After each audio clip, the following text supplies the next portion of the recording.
Hello everyone and welcome to another Halloween Season review. Today I'm going to be showing you and reviewing Marvel Dice Throne. This is the Captain Marvel versus Black Panther box.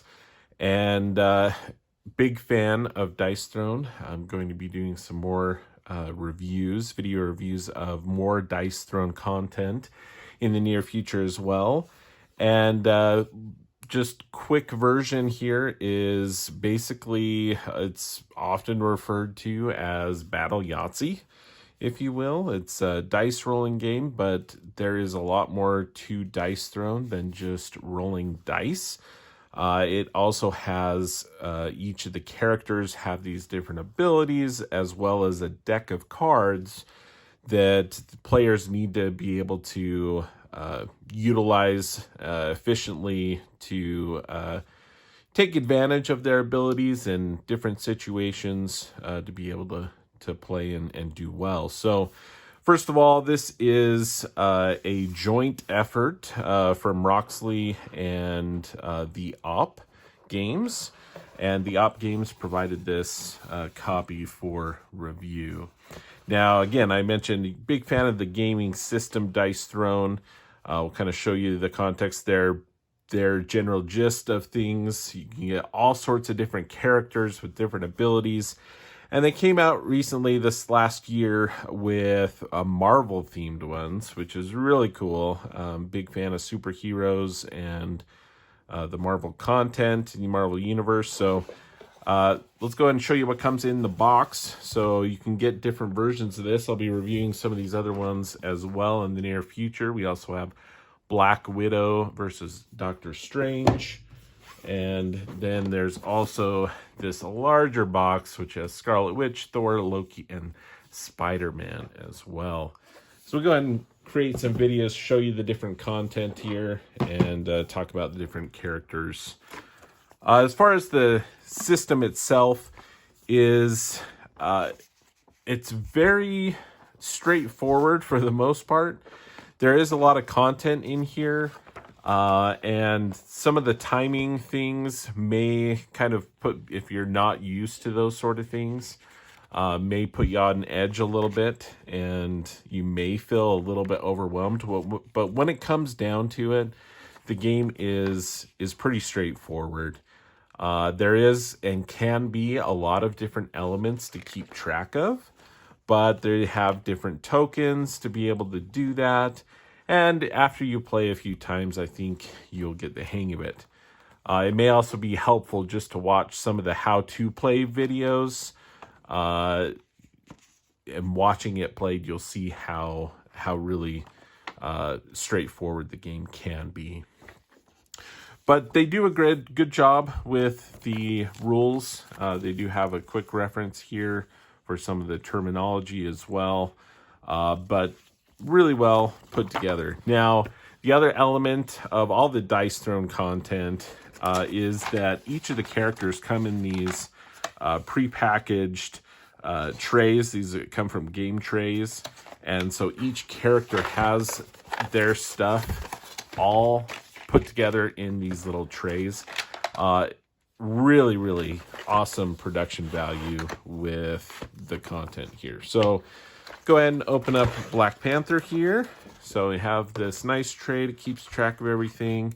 We also have the boards here, fold out. They are double-sided, but the other side is really just kind of for artistic effect there. But so we have this, that each player would take one of these characters. So this box here, you know, obviously someone's going to be Captain Marvel, some other person's going to be Black Panther. And pretty nice beginner set here. If, you know, you don't want to get the larger box, but you want to just try it out. I think this is a really good beginner set, partly because some of the heroes can be a little bit more complex in their abilities and their strategies. Black Panther here is a complexity of 2. And if I remember correctly, Captain Marvel is either a 2 or a 1. She's also, she's also complexity 2. So really, this is a nice beginner set. The complexity really is just, hey, there's different things going on. You have to be able to understand the mechanics and abilities of the characters a little bit better. It could be a little more challenging to kind of grasp that. So Black Panther and Captain Marvel on the lower complexity scale make them good beginner characters. So on this side, you'll see a little bio. There's some rules, clarifications, and a little component checklist down here below. Otherwise, really, you're going to be playing with this side up primarily. And that's where I think Dice Throne really shines is, again, everything's fairly straightforward and laid out here. The symbols are well explained.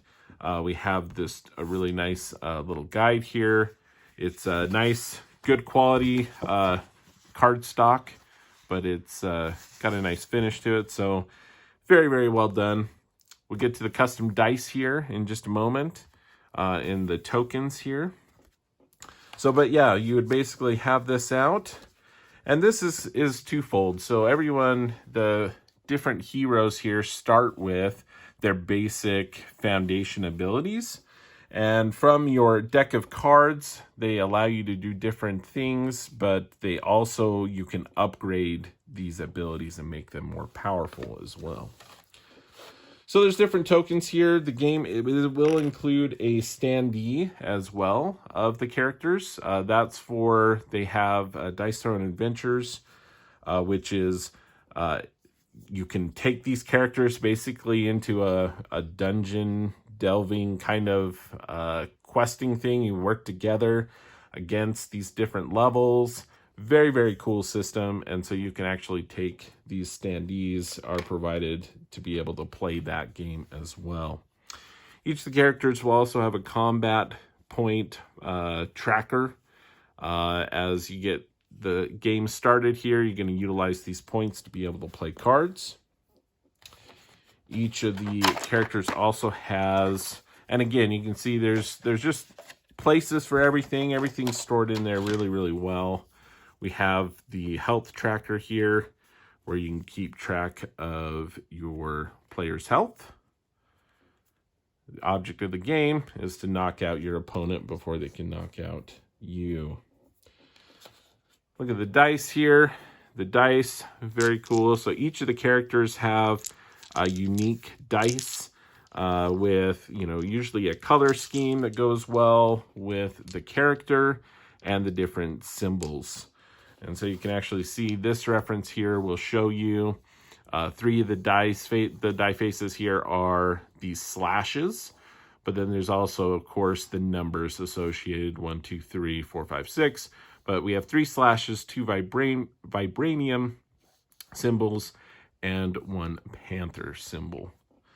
And depending on, Yahtzee roll type mechanic here, that's actually not a bad start for us, is you can roll 3 times, basically up to 3 times. The most powerful move in the game is basically a Yahtzee, if you will, but all 5 dice of the 6-sided 6-face here. So if I can get 6 panthers here, I can do the Wakanda Forever ability here, and it's very, very powerful. This is always going to be the most powerful thing usually that a player can do. But then there's different things, so like almost like a full house or different symbols that you're trying to match. These are usually, there's something with like a large or small straight, different abilities depending on numbers there. You can just kind of do straight up damage there. But, 3 6s to begin and another one. I almost got it.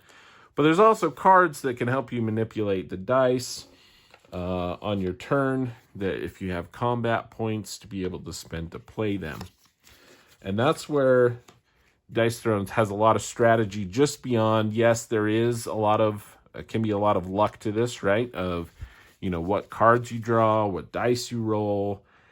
But the cards kind of help mitigate that somewhat because you're able to manage what you have dealt with, dealt to you. And you can either upgrade your abilities so that future turns are powerful, or you may discard cards at any time. You can discard cards to gain combat points to spend on other cards that you may want to play instead.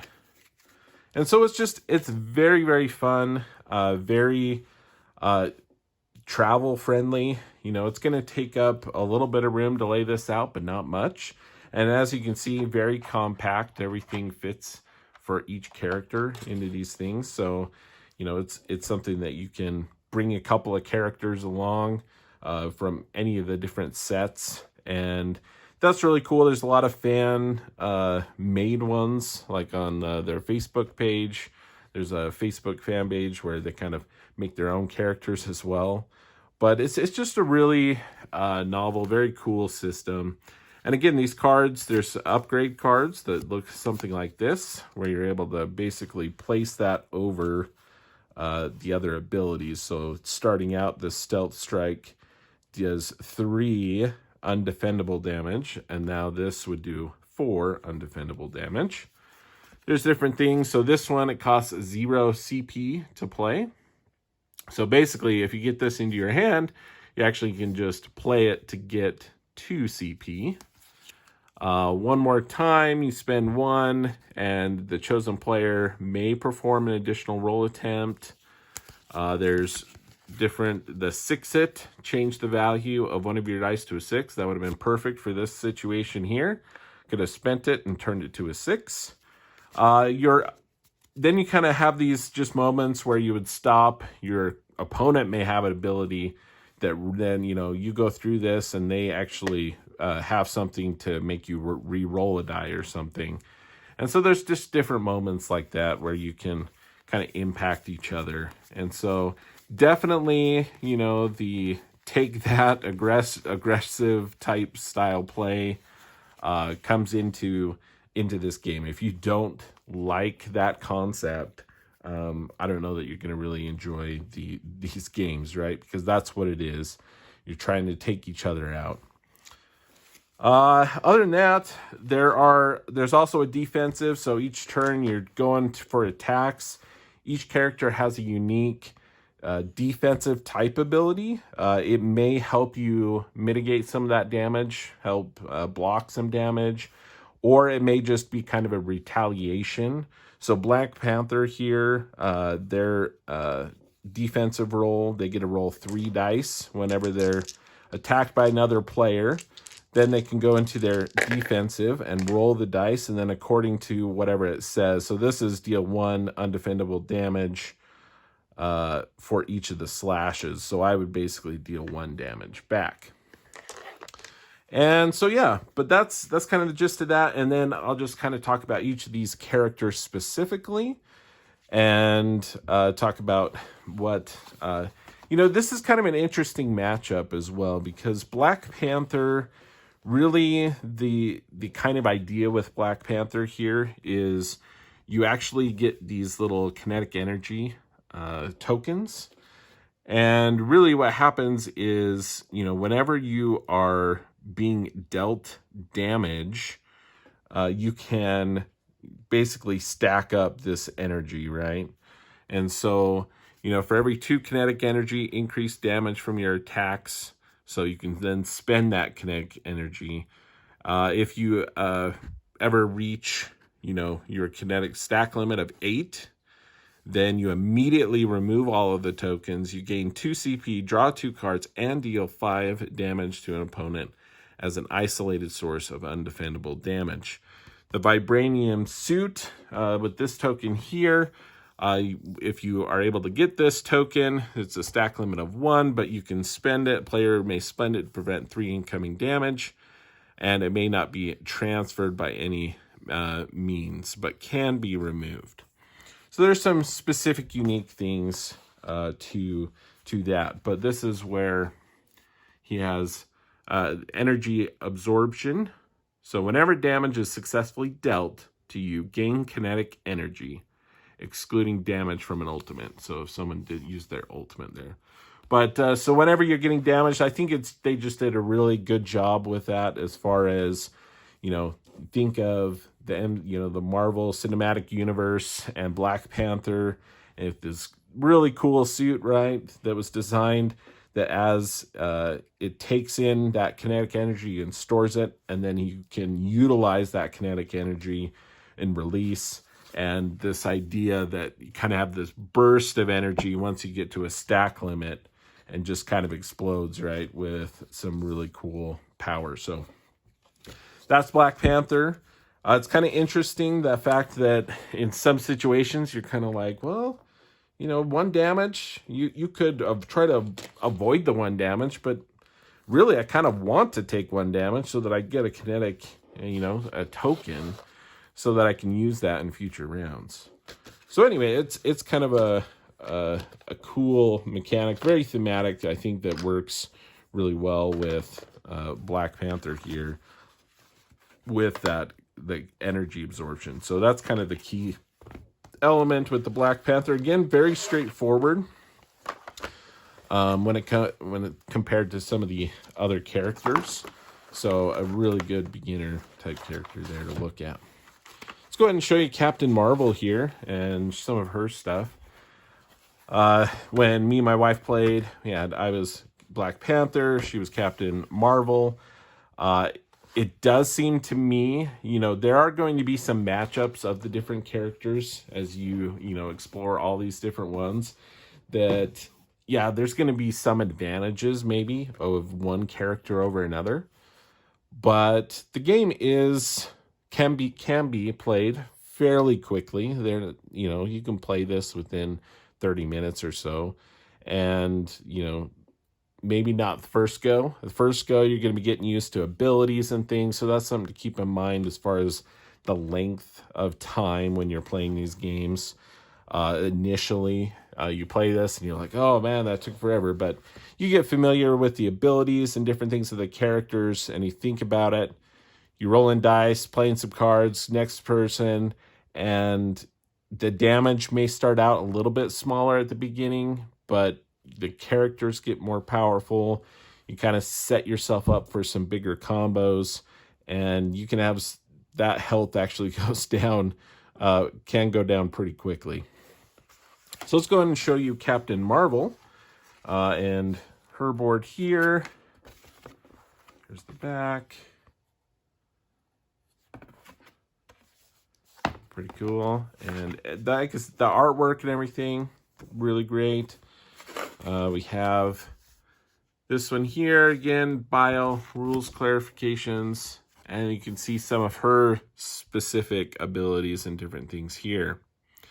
So this one here, you get to roll the Cosmic Ray, roll 2 and pick 1 for damage bonus. So after attacking a player with this token, so when you get this token, may spend it and roll 2 dice. Then choose one of the 2 dice and add the value of the dice, we're just talking about the number, to the damage total. So it's an opportunity to kind of add some additional damage. Can only spend 1 per turn, cannot be spent the turn it's gained. Also cannot be removed or transferred by any means. So that's important because there's some cards and different things that allow you to maybe remove different tokens, and that one you cannot. Cosmic Flare, positive status effect. There are also some, positive, maybe a negative one you assign to someone else. But this one, you deal 1 damage, undefendable damage per token to all opponents. Again, there's different modes here. We're talking about usually 1v1, but you can play in different setups where you're playing, three players, battle royale, teams, 2v2, that sort of thing. So a player with this token deals 1 per Cosmic Flare to all opponents, then remove 1 of these tokens. So you have up to 3. You may be dealing 3 damage, remove 1, might get it stacked up again. Radiance, this one here, you get to change a die to a 6 during defense. So she has her defensive ability here. She gets to roll 4 dice.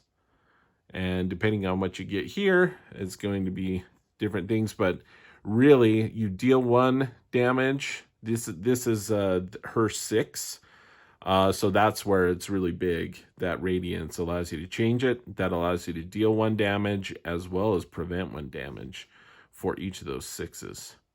And for every pair of those rolled, ascend is the symbol what it's called.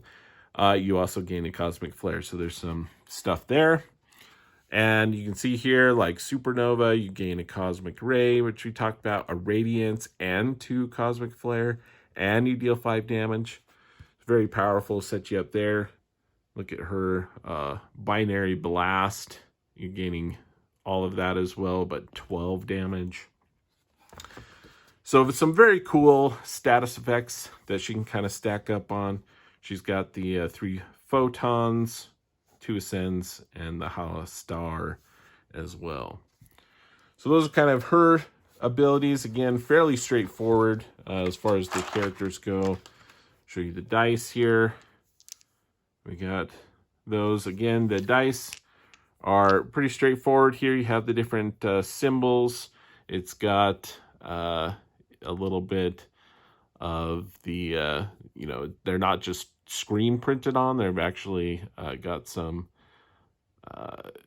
indentation on there with the different color paint inside the die there. She's got her tokens as well as the health, her little standee for the adventure game as well, and the cards as well. So some of these, again, a lot of you have upgrades that are unique to the characters. The decks also do have similar cards in it. So Twice as Wild and things like that are things that you'll see in kind of everyone's deck. But then there's very kind of specific, more thematic action type cards in the decks as well. Try again. There's a 6-it, which we saw in the other deck. Samesies, Tip-it. But see, you also have kind of this, this is a Captain Marvel specific, Shine Bright. And so just some really fun card and die gameplay here that I really, really enjoy. And if you like Marvel, or if you like the sound of that gameplay, there's multiple different sets of Dice Throne out there. Again, we'll try to highlight some of those other features coming up as well. But thanks for watching this video. Hopefully you found that helpful as you consider, hey, is Dice Throne, Marvel Dice Throne, maybe a game you'd want to pick up. And a great beginner set here as well. We'll take a look at some of the other characters in future videos. But thanks again for watching this video. If you liked it, found it helpful, please give it a thumbs up and consider subscribing. And we hope to catch you next time as well on How Lou Sees It. Thank you.